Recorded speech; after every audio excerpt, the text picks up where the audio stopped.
అయినా ఇంట్లో ఉండేదాన్ని ఇప్పుడు లిప్స్టిక్ ఎందుకు నీకు? నా లిప్స్టిక్ గురించి మీకు ఎందుకు? ఆయన బయటికి వెళ్తే నెట్ మేకప్ చేసుకోవడానికి, నేను రీల్ చేసుకుంటున్నాను. ఓహో, ఓకే. సరే కానీ వంట ఉండేవా? ఈ ఆదివారం వచ్చిందంటే చాలు, తినడానికి నా బుర్ర తినడానికే ఉంటారు.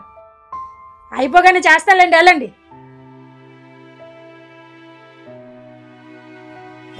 ఇందు ఆకలి. అబ్బబ్బబ్బా, చిన్నపిల్లలు అంటారేంటి? ఆ మాత్రం ఆగలేరా? అదేంటనే ఇంట్లో ఉంటే త్వరగా ఆకలి వేసేస్తుంది. నువ్వురా, ఇద్దరం కలిసి తిందాం. ఆఫీస్లోని నేను పక్కన కూర్చొని మీకు గోరుముద్దలు తినిపించలేదు కదా, నాకు బోల్డ్ పని ఉంది లోపల, మీరు తినండి. ఏం చూస్తున్నావు? అబ్బబ్బా, ఇంత ప్లేస్ ఉంది కదా, ఇక్కడికే వచ్చి కూర్చోలేటి, సైడ్కి వెళ్ళి కూర్చోవచ్చు కదా.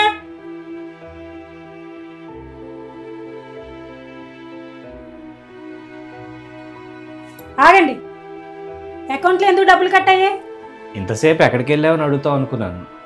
డబ్బులు ఎందుకు కట్ అయ్యాని అడుగుతావా? ముందు దీనికి సమాధానం చెప్పండి, నేను తర్వాత అడుగుతాను. నువ్వే కదా ఆదివారం అయినా ఇంట్లోనే ఉంటావని అన్నావు, అందుకే బయటికి వెళ్ళాను.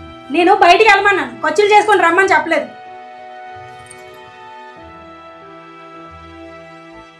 చాలామంది ఆడవాళ్ళు భర్త ఇంట్లోనే ఉండాలనుకుంటారు, తనతో మాట్లాడాలనుకుంటారు, తనతో టైం స్పెండ్ చేయాలనుకుంటారు. కానీ నీలాంటి వాళ్ళు కూడా ఉంటారని ఎవరికి తెలియదు.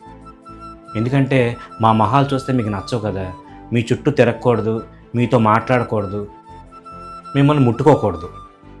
ఏం మనుషులే. అందుకే ఇక నుంచి నీ ఆనందం నీది, నా ఆనందం నాది. మనమే లోకం అనుకొని మనల్ని ప్రేమించే వాళ్ళను లోకువ చేసి చూడకండి.